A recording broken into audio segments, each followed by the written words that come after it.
Hey, how you going? I am here today with Dylan Hryciuk of Versa Films. Dylan, how you going? Doing really well. How are you? I'm so excited for this. This one of all my videos is like my little brainchild, and it's super personal. It's about my family. There's a kid playing me in the video. It was actually kind of crazy how it all came together because the band sent me an instrumental, and it was just this really sad, beautiful song, something so different from all the stuff I had heard that they were working on for the album. They weren't really sure like what direction the video should go. Courtney wasn't even sure like where she wanted to like thematically go and stuff. Honestly, they did something no band has ever done, and they were like, if you could do anything, what would you do? And like, because it was so sad and stuff, my grandma at the time had dementia, and I had always wanted to make a short film about kind of processing my feelings of watching someone I love so much kind of deteriorate a little bit through dementia, and like how complicated that has been on my family and the dynamic and stuff like that. And so I pitched that. Courtney was really moved because she had just recently lost her grandma during COVID, and she wasn't able to go to the funeral and everything. Like, so it was just very like raw and sensitive for her and for me as I was dealing with loss kind of in a different way. And so the video concept kind of influenced the song and the lyrics, and then the lyrics once again influenced the video again because they were both getting made at the same time. If you need a minute while we're watching, because I know this is the first time that you've watched the video, as you said, since your grandmother has passed. And as we spoke about before, my granddad has just passed, so this also makes me quite emotional. But let me know if you need a moment as we go through. We can regather. But so this is Constance by Spiritbox. Let's go. So many tricks. I'm going to pause this one a lot. There's so many things in this video. Even just the very beginning there, the blurring of the face and it flickering into clarity, and how you use that later, which we'll talk about. Oh, another thing that I only noticed last night, the band members, I've never realized are all crying from the first moment you see them. Yeah, they're the biggest direction I was just giving to them was just like, you guys know what this song is about, so just kind of live in that space, especially with Courtney. Honestly, it was a pretty cathartic process making the video, but like very emotional. But after the takes, it was just like, it just felt right. The song, the whole thing was just like bleeding heart, you know, putting our emotions that maybe we're not the best at talking about kind of on screen and in music and stuff. So yeah, it was very emotional. And I forgot to mention just before, we were just talking about it, but they named the song after my grandma. Once everything was made, like after we had shot the video and stuff, they like called me up and they were like, we want to do this. Are you cool if we name the song after your grandma Constance? Which was really cool because like, firstly, it's my grandma's name, but also the name itself, Constance, is like, oh, she will always be there, even though, you know, she was lost through dementia, like, and all that. There was something that felt like really, really powerful about that. So such a beautiful gesture. And I think it really shows the connection between the stories and the video to the song, which I guess is another reason people relate so much to this as a piece of art, because the video and the song are paired so well. So yeah, I think that's beautiful.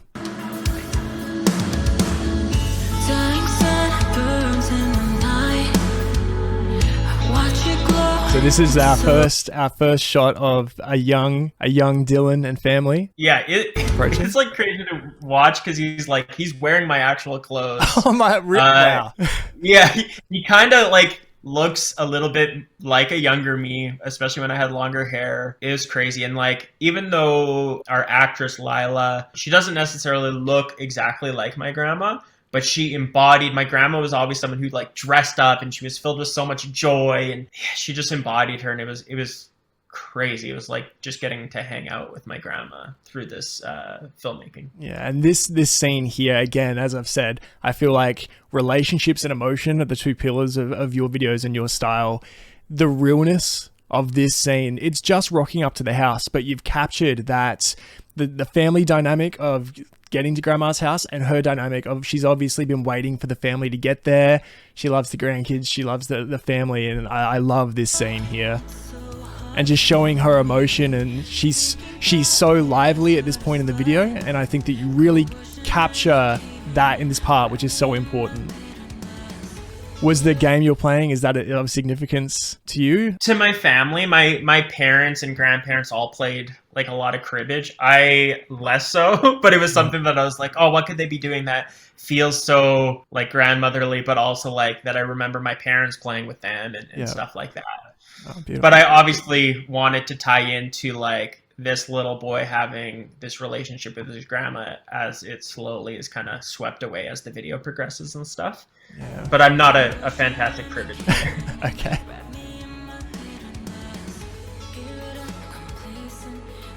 And now this is the first scene where we see a break.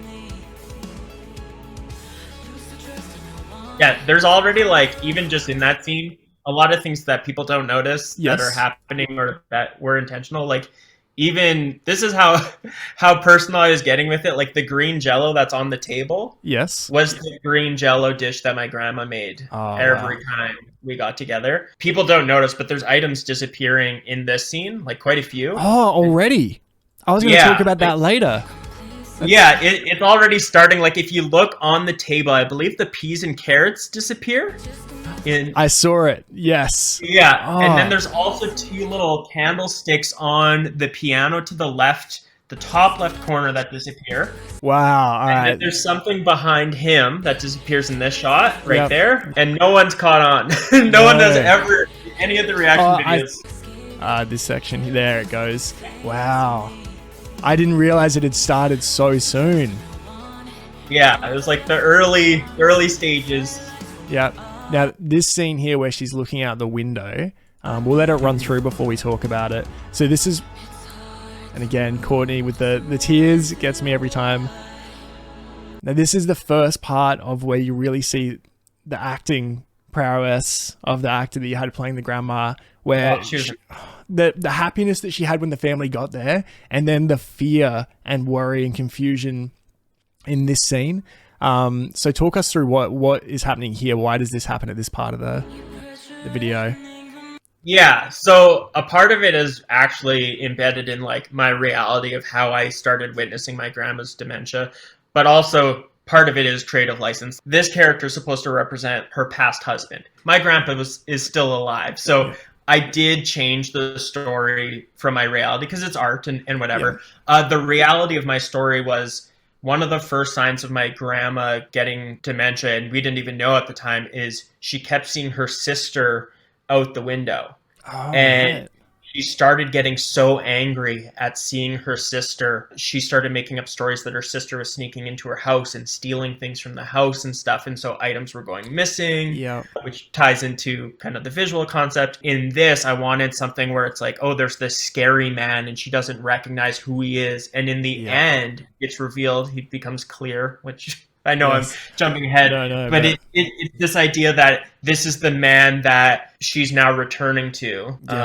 As everything else fades out, he fades back in. And it's how she remembered him. And actually, the first scene, I know this is like such a small detail, but the first thing is her putting her ring on. And it's also supposed to tie into like this bond. Yeah, he's there, gone, but he's still there with her. Yeah. Oh, fantastic. And I think that, like you said, the way that you've made it this like stranger of a man initially, I think I almost thought that it was like a specter of death or something, like something dark and ominous looming. But it's just about the context of the video. Which in a way, like it is, right? Like, because he only exists on the other side. So there is, like, that's what I wanted was, it does feel like death. Like he is later a shadow in the room or whatever, and it feels like it's looming over her. But in the end, he becomes this thing of comfort because now she remembers who he is. Yeah.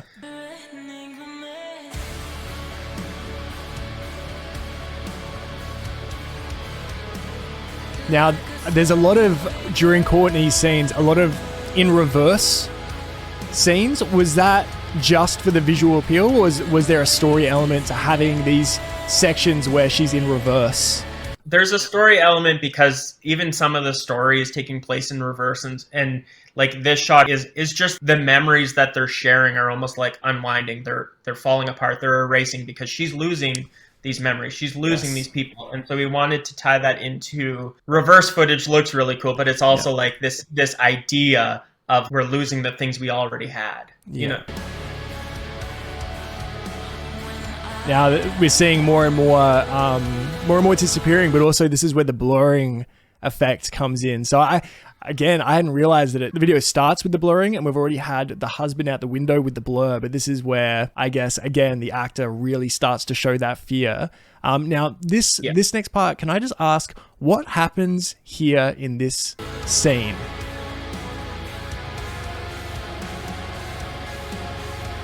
This is the first time where it's like the people that are coming to her house, her family, which in the scene before was all happy-go-lucky and like they know each other. This is the first time where she's like looking up and she's not really recognizing who her own family members are. That's shown through the blurs, which if you didn't recognize someone who's at your house that you're eating with, it's this moment of like, who are you? And like my grandma has had moments where she's just kind of like scared or just like looking at us like, why are you here bothering me? Or like I've seen her get so mad at my grandpa because she doesn't know who he is, trying to like feed her and stuff. And so this is that first moment of just having a lapse of forgetting. And it's the first time that family's really seeing it to this degree. And so my grandma, she would tense up and just get really tense with the utensils and stuff, and so he's trying to like settle her hands and like, it's okay, you're okay, we're here for you. And then the mom is consoling the son because it's a hard thing to see. It's a lot, and then it's a lot in a very short amount of time as well. So I think there's so many intricacies in this scene, and I feel that is this also showing that is she the father's mother? Yes, and I feel like the way that he goes to her and the mum consoles the son immediately shows that relationship. And I think, this scene is the first part that indicates that as well. Yeah, I'm glad it shows. And that's why my dad made that comment, because it was his mom. It's so hard to convey story through a music video because you don't have dialogue. So even how are you going to know whose mom it is? Or how do you know who that blurry man outside is? It's like, it's all just trying to lead the audience to what you hope is the right answer. Yeah. And then the first dark part of the song appears as well. And I love showing the dad's dark emotion with that dark part of the song. And again, another scene that I've never quite understood. What's the idea of the conversation here? The dad's angry from what it seems. This is what's so weird is because it once again, this project was written like a script, right? And so there's a lot of stuff like when you're on set, you're hearing it and you hope it translates just through their emotions and the shots and stuff. But this was, so the family's now seen what's going on. Yep. Maybe it's happened a few times now. The dad's pissed off in the car and he's just like so angry and hurt and crushed to see his mom this way. Like he just took a breather. He goes back inside and the mom wants to have a talk with him and she wants his mom in a care home. Okay. And he's pissed off because it's his mom. And it's like, what, we're just supposed to like do away with her? Like, she's going to be fine. Like, because you do go into denial. My dad had plenty of moments like that. And a lot of times when you hear someone just be like, oh, I want to put her in a care home and blah, blah, blah, it feels like you're just doing away with a problem or whatever. So it was kind of just to show that like, it's a very, very complex thing and range of emotions to go through. It is. Yeah.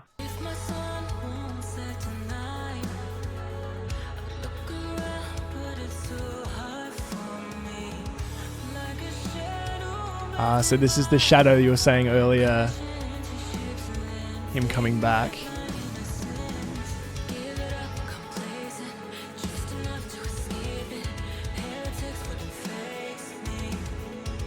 Is his look here and the vibe because they are taking her from the house? Is that the no, it's not necessarily. It's just him going back now. So my grandma didn't live in the same city, so trips were not all, trips not are always a big deal. Yeah, it wasn't every day or whatever. So before visits were something that you cherished, and then eventually becomes something you dread because we're going into something that we're not going to like to see. Yeah, that was kind of the emotions. He's dreading the drive there. Yeah.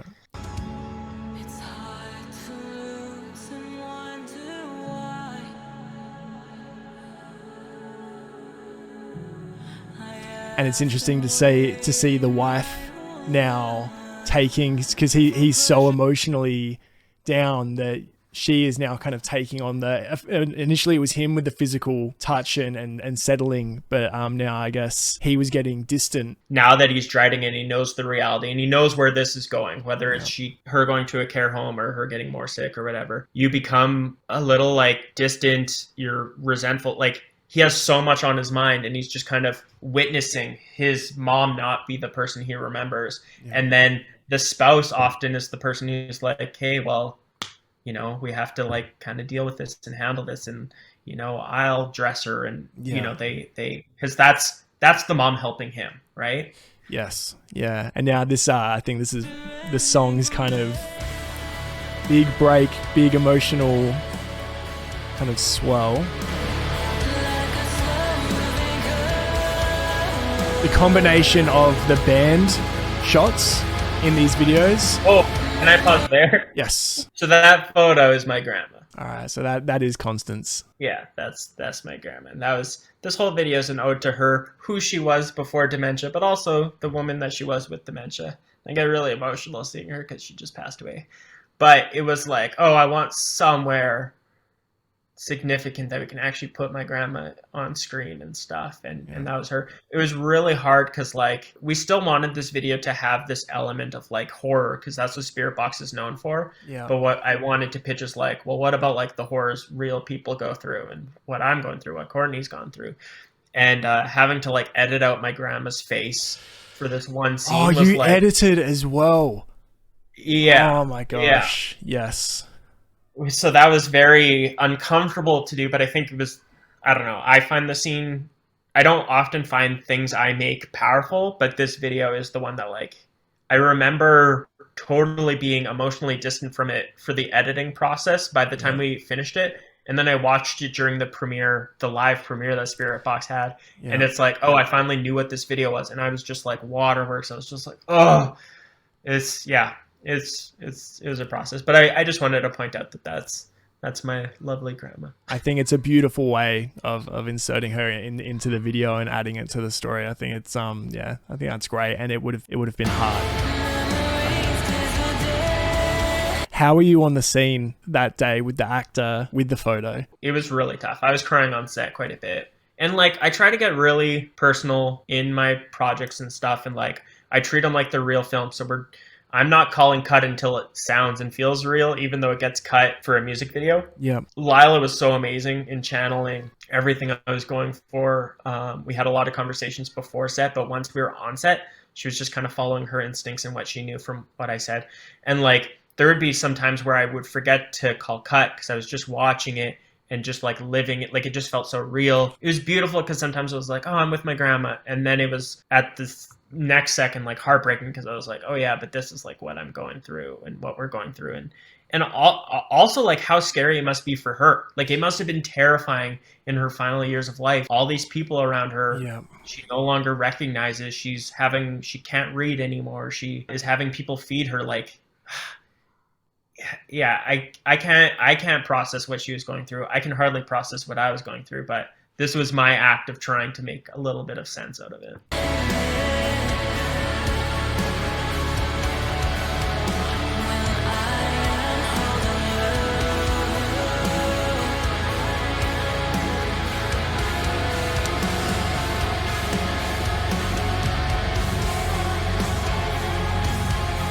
And now musically I've called this a slow march towards the end, and I feel that the way that the video degrades from here as well. So here's where we see the most disappearance and the most obvious disappearance of items, and Lila, the actor in this part, just shows that real kind of bleakness from that first scene. The difference is astounding in her performance. Yeah, she almost feels so different. Even the way we did her hair, because she's no longer able to care for herself or dress herself. That was a big thing I noticed with my grandma. Like, she was someone who dressed up and had so much joy. And then once she was in the care home, well, they wouldn't do her hair or her makeup, so she didn't look the same. Her eyes started getting like pink, and they looked sore, and like it was just like seeing a totally different person, but you know it's your grandma. Like, yeah. And again, the reverse as things are disappearing, the memories are leaving. Now that, I saw this last night and this got me. I lost it. Does he mouth "I love you"? Yeah. So, which a few people caught. So he says it and then he disappears, and like we've been saying, so this is the memories disappearing. So that one, sorry. Oh, it's okay. Just as we were saying before, I didn't get the chance to. I know. Yeah, just very well done, basically.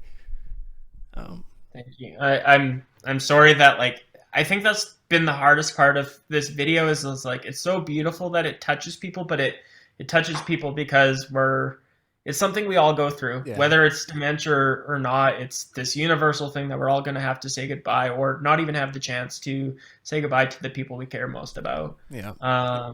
This, to me, it's in the script. It says "I love you." We recorded my employee saying "I love you" over, and then we would reverse it, and then we would record her trying to mimic what it is in reverse. And it took like 20 takes for us to figure out, like, phonetically what he had to say for it to look like "I love you," because it wasn't the same as like what it sounds like. Like, if you just make the sounds for what "I love you" would be in reverse and rewound it, his lips didn't move in the right way. But yeah, to me, this is like, well, the most like personal, like, this was "I love you" to my grandma. And as we're fading away, she doesn't recognize this anymore. And it's so weird because, he's wearing all my clothes. Oh, yeah, so, that must be rough. I'll just also quickly explain, we were talking before the video. So my granddad passed about a month ago, and the day that he passed, I went to visit him in the hospital. I missed him by, they said 8 minutes. So I was, whether unfortunate or not, the person that found him.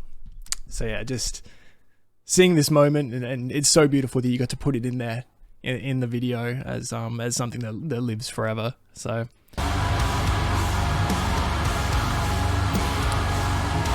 And I feel that this shot, the acting here, again, from the start of the video to this point in the video, to show the life, and the person leaving, I feel like just incredibly powerful. And again, the blur here, this is the final blur, if you will.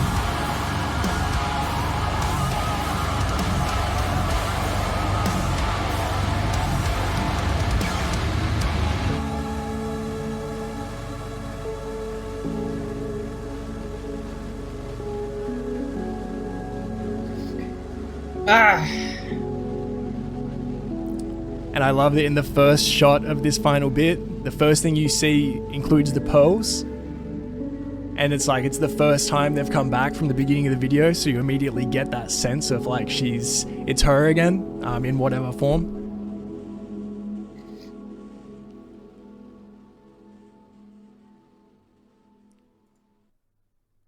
All right, unbelievable.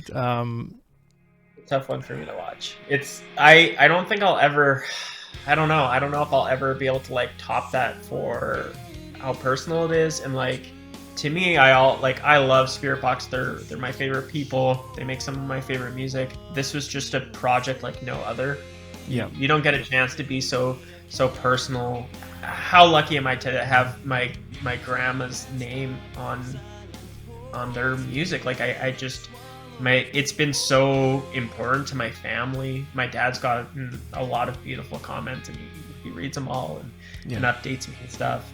It made it to the care home that my grandma was in. Oh, wow. Yeah, it's just, I feel extremely lucky to have gotten to make that. And it sucks that so many people have watched it and have felt very similar sorrow and pain and stuff. But also, it's like encouraging to know that like, we're not in this alone. We're all going through it, and it really sucks. But like,